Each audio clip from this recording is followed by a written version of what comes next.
Hi everybody! This week I want to show you how I make my own body powder. I use my homemade powder as a backup to my deodorant in the summertime and before my workouts. It works great. It absorbs moisture and it smells amazing.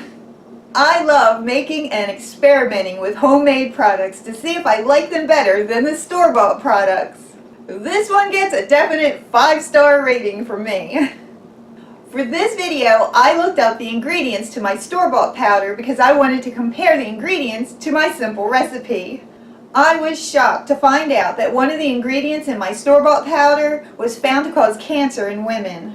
I will leave links below if you are interested in reading more about that. Needless to say, I am happy that I am pleased with my homemade powder and I stopped using the store-bought powder a long time ago.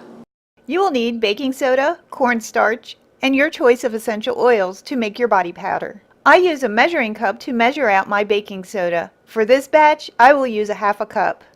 You can make your batches as small or large as you want to make them. This will last me a long time. After measuring it out, I pour it into a bowl. Now use the same amount of cornstarch as you did the baking soda and pour it into the bowl too. One of the oils that I use for my powder is peppermint. It makes my skin feel cool and fresh, which is wonderful on those hot summer days. I also use rosemary oil. I love the smell of rosemary and I think it mixes well with peppermint. I used about 17 drops of each oil for this batch of powder. Be sure to use a high quality of essential oils if you decide to use them. You do not have to use oils at all if you do not want to. The powder will work wonderfully without it too. I use a whisk to mix all of the ingredients together and to break up any clumps that the powder may have. Then I put my powder in an airtight jar. This will help the smell of the oils last longer.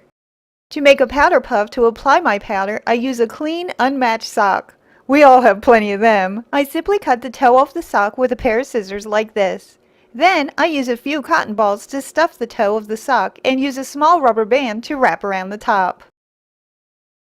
Use your hand to fluff up the powder puff and it is the perfect puff to pat your powder on with. For those times that you would like just a sprinkle of powder, use an Old Spice container and fill it with powder. A sprinkle a day keeps those odors away. I hope you give this body powder a try to see if you like it. You've got to admit, it is super easy to make. Thank you so much for watching and I'll see you next week with another tip.